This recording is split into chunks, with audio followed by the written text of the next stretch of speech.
Hey guys, welcome back to Once Upon a Tiny Farm. My name's Drew.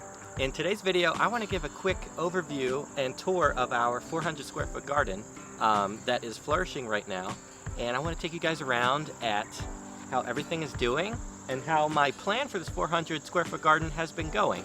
I've been experimenting with spacing on my 3 foot wide by 6 foot long beds. So tight spacing, and I found out some things that work, some things that don't work very well. I want to share all that with you in this video so you at home could grow the most food in the least amount of square feet right in your backyard. So let's get started. Now before I get started, if you don't know, if you're new here and you haven't even heard me talk about the 400 square foot garden before, go sign up in the details below this video for our newsletter, and you'll get sent for free our plans for the 400 square foot garden, which gives detailed crop succession planning for how to continually grow produce throughout the growing season, and takes all the guesswork out of it. I have things planned for each bed in this 400 square foot area, which is a 20 foot by 20 foot space right behind me. So if you're interested in doing that, maybe for next year, you could click the link below, sign up for our newsletter, and get our 400 square foot garden for free, and then maybe next year you can grow some more food in your backyard. So let's get on with the tour. Alright, so here is what each of the beds looks like in this garden space. I have what looks like 4 long raised beds, which what they basically are, but what I've done is these beds are 18 feet long, but I've divided each 18 foot into 3 sections that are 6 feet. So you can see here, I actually divided it up with the wood 2x6s to basically differentiate from each bed.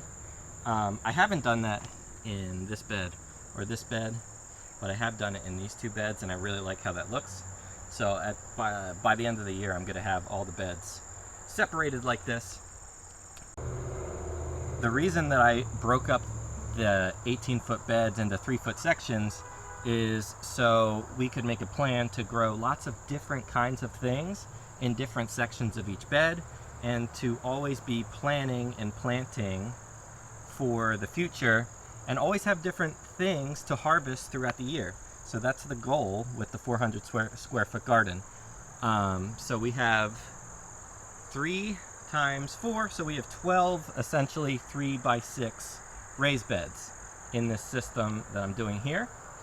And I've been doing a lot of experimenting. A lot of these beds have already been planted twice. For instance, this first row of beds here, these first beds 1 and 2 were originally turnips and radishes earlier this season, and I have, as you can see, there's not radishes or turnips there anymore. Those crops came out. We transplanted lettuce here and planted green beans there. And something I've been doing with my green beans has been experimenting with spacing, and it seems what has worked out the best is just 2 rows, 1, 2, and letting them grow very full and healthy. I did a bed over here where I did 4 rows, and I think that was just way too dense, and we didn't get good results from that bed. That bed is about to come out, and we're going to be planting cabbage there for the fall. That is already in that tray down there. Back here, I have another row where this is my last row of green beans, I believe, that I had planned. And there I experimented by doing 3 rows, you could see. And that looks good so far. But I think that they look the healthiest by doing 2 rows. So that's the kind of things I'm trying to figure out in my 400 square foot system. Is I want to not sacrifice any square footage, but I also don't want to sacrifice quality. I want to figure out a way to show people to grow the most food per square foot. So I am going to compare yields from this 2 row here in this bed and how they do in the 3 rows there, and see how they work out and which one does better. Definitely not going to do the 4 rows of green beans. That became a mess and the leaves got diseased. That's all going to come out probably when I'm done filming this video. In this front bed here of this second row, we have carrots. I forget when I planted them, but I know earlier this year this was lettuce. And I took out the lettuce and planted carrots. They're doing good. Back there I have beets. I don't remember. I think that the beets were just planted a while ago. And they actually did not do very well because, again, I think that my spacing is totally off. I planted Chioggia beets here. I think I did 4 or 5 rows. Looks like 4 rows.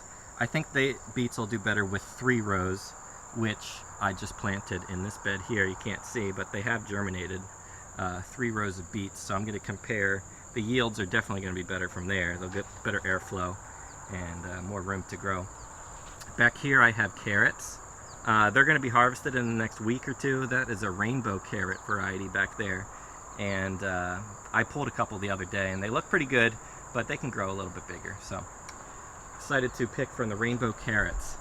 And of course, once I pick these carrots out next week, I'm going to have another row of lettuce go in there around August 15th.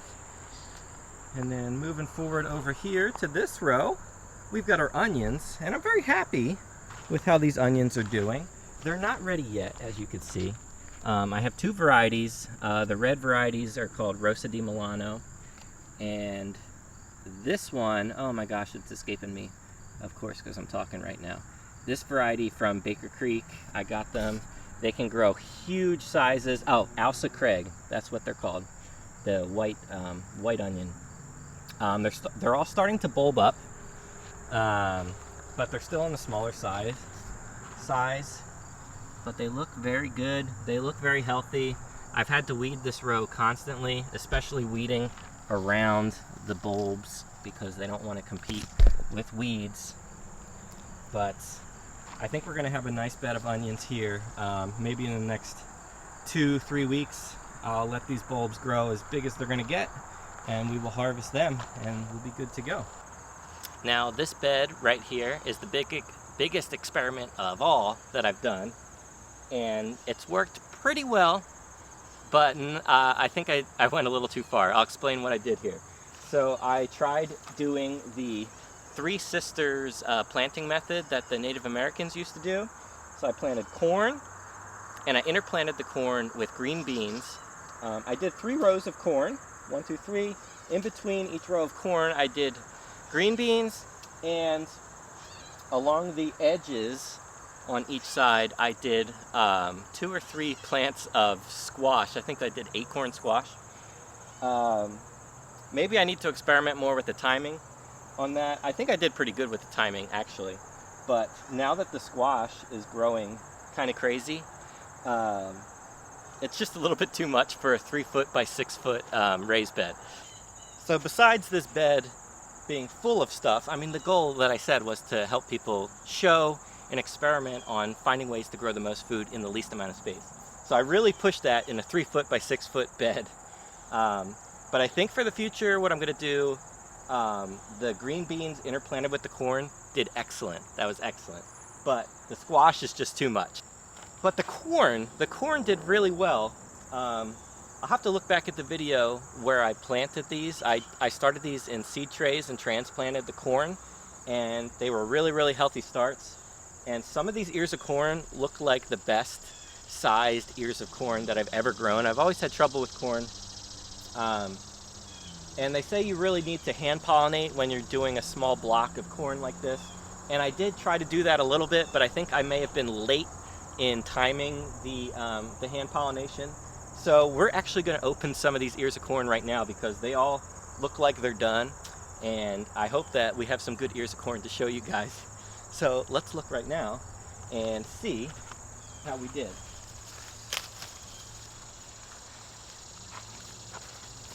Let's see. This is like a long, skinny ear of corn. I really hope we got some decent pollination. Oh man. Look at that. Not perfect, on the ends there, we missed a few, but this variety is called Double Standard. Really, really tasty. We've had a couple. This is probably one of the best ears of corn that I've ever grown.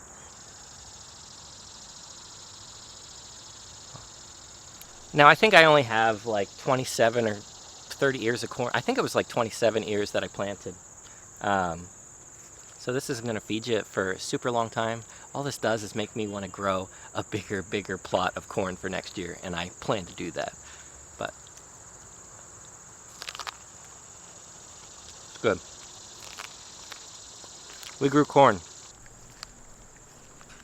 Don't mind me. Having an early lunch. And you can see here, I got some squash blossoms. I think I planted an 8 squashes in this bed. Not sure how big they're gonna get, but my goodness. Yeah, they're growing, but the corn is done.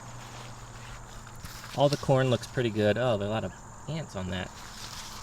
I got some really nice ears of corn. So what I'm gonna end up doing, probably when I'm done filming this video, is take all these corn stalks and corn out and just let the green beans grow, finish off, and let the squash grow a little bit more. Back here, this bed is actually almost done. I had a bed of lettuce here that I just harvested most of it for my market on this past Friday, and these were a little bit smaller, so I left them in to grow. What I found was this this bed of corn really helped with shade, and I had some of the best, largest, densest heads of lettuce right here next to this corn that just gave some natural shade.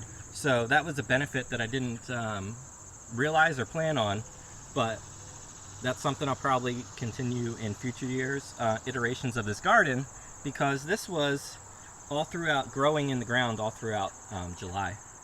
And the shade from the corn definitely helped shade and keep the lettuce from bolting and growing really, really nice, healthy heads. So these are going to grow a little bit more. Oh yeah, it's going to be carrots that are going in here next, and I actually need to get them in the ground as soon as possible because we're running out of time before we start losing daylight hours, and we really want to get those carrots established before it starts getting too cold. And back here in bed number 12, there's a lot of weeds. There's also a lot of sweet potatoes. I have 3 rows of sweet potatoes planted in here. Hard to see because of all the weeds, but they're definitely sweet potatoes in here. And I'm curious how they'll do because these beds are only about 6 inches deep, but I did really mound up the soil so that they could grow as deep as possible. This is our first year with all of these raised beds, and you could fill the soil, like fill it up with compost or soil up to the top, but over time the soil definitely settles down. So that was my worry with the carrots. I was worried I wasn't going to get some full-size carrots, and I won't, but I'll get some good 5-inch, maybe 6-inch carrots over here, and we'll have to top up with more compost soil next year in the spring. But things have been doing really well in this 400 square foot space, growing some really nice lettuce. The carrots look really well. I've been experimenting with different varieties of carrots. Like I mentioned over here, these were rainbow carrot variety. Over here I did some of the Parisian market carrots, which only grow to like 2 or 3 inches, like a little fat stubby carrot. And I thought that would be better for people, especially their first year in a raised bed, because you wouldn't have to have super deep soil to grow a Parisian market carrot. So that's what I'm growing here. Never grew them before. Another thing I didn't mention is the varieties of different lettuces that I'm growing in this garden plan. I had at least 1 or 2 plantings each month of lettuce, so you always have a consistent, steady supply of lettuce throughout the summer. The way to do that is to grow different varieties that actually thrive in the hot weather. So this is the first time I grew this variety. It's called Jericho, and I think it's quickly becoming one of my favorite lettuces. It looks like a romaine. Probably is a variety of romaine. These grow huge, dense heads of lettuce. This one's not even fully grown yet. It looks like you could harvest it if you wanted to, but I'm gonna let them grow bigger. I took a couple to market last week and they sold in like 2 seconds because they're very pretty. So these don't mind the heat. This variety, Jericho, was developed in Israel where it gets very hot, so it can handle the heat. Jericho, one of my favorite new kinds of lettuce. The other kinds of lettuce I just showed you in the other bed, the green lettuce was called Mir. That one also thrives in the heat and still has a sweet flavor of the leaves. And the other varieties were Cherokee and Magenta. So those are kinds that I have been growing the last few years in the summer very successfully, but this one's a new variety, Jericho. I really, really like it. It's pretty, and actually haven't tried it yet, so I'll have to maybe do that so I could tell people what it tastes like. One more, so those are all of the beds, what I have growing right now. The other thing you'll notice are these black bags. These are fabric grow bags. I actually have 40 of them on the outskirts of the garden, and the plan was to make them kind of like a garden barrier or fence. Not really a fence, but I think it looks nice having them all the way around. Of course, ideally, I would prefer to have these grow bags not in this front row here, because this is the front of the garden. I'd prefer to have them along the sides like I do, but have this front row actually behind these beds. But I can't do that right now because I have some overgrown blackberry vines growing back there that are very thorny, and I just haven't gotten to it or felt like dealing with that. I'll probably do that when the weather starts cooling down, maybe in October, November, and get rid of all that. But next year I would like to have all these fabric bags going up the sides, around the back, and around the sides to kind of line the outskirts of the garden. I think that it looks really nice, and it also just allows you to grow more food. So I have 40 of these fabric pots, and half of them are, these are 10 gallon, 10 gallon grow bags. And I have tomatoes growing here. I did 2 successions of tomatoes in these pots. I don't remember if I put a tag in here for these. One of these varieties is called Mountain Princess. Now these are determinate varieties that they only grow to a determined size. It's different than an indeterminate tomato, which would keep growing if you trellised it and, you know, had it in a greenhouse. It would grow so many feet tall and just keep growing until it got too cold. These determinate varieties are better for pots and grow bags like this. And I don't have much experience growing them, but so far they're doing really, really healthy, and I'm hoping this month these actually start to perform and put on some fruit. I planted these a little later than I would have liked, but like I said, I did 2 successions of tomatoes. One over here, and I have more over here. This looks like my first. You could tell the size on these is bigger. I actually think this one is called Black Beauty. I don't remember marking it, but I think this is a free variety that I got from Baker Creek. I guess I'll find out when the fruit starts turning black that it's Black Beauty. This one I actually marked with a tag, Mountain Princess. So this one is a determinate.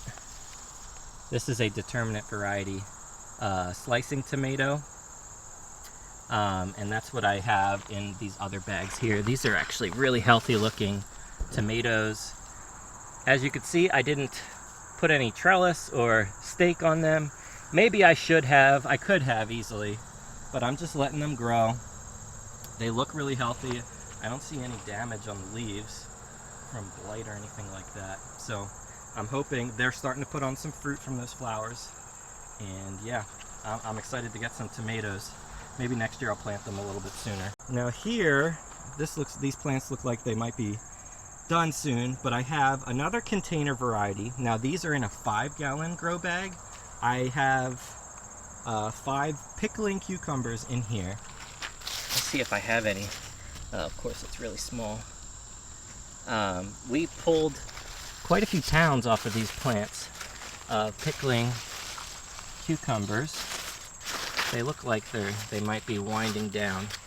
An issue I had here is I think I put these too far away from where my sprinkler is, and these didn't get enough water.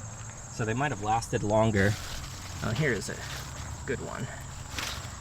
Here. This variety is called Pickle Bush. It's I got the seeds are from Burpee. Saw them at Tractor Supply. It says it's a really good container variety of pickling cucumber. And I got tons of pickling cucumbers here, and so that's what I had. This was my first planting of cucumbers in these bags, and I have a second planting over there that hasn't put out fruit yet, and I believe I used a different variety over there, another container variety. So this variety here is, I believe I got another one called Bush Champion. I'm pretty sure that's what the seed packet said. And these are more of a full-sized cucumber. I don't see any in here yet. There's some flowers here. I wanted to really show you guys. So maybe in the next week or two, these will start putting out some of the bush cucumbers, but this was my second planting of cucumbers. Did them in 5-gallon bags, and they did fairly well. So that's something I think I'm going to continue doing in the future. Over here, I have 10 more 5-gallon grow bags, and I have peppers. The varieties of peppers that I'm growing are King of the North and Purple Beauty. Now this is the Purple Beauty I really like. Really pretty color.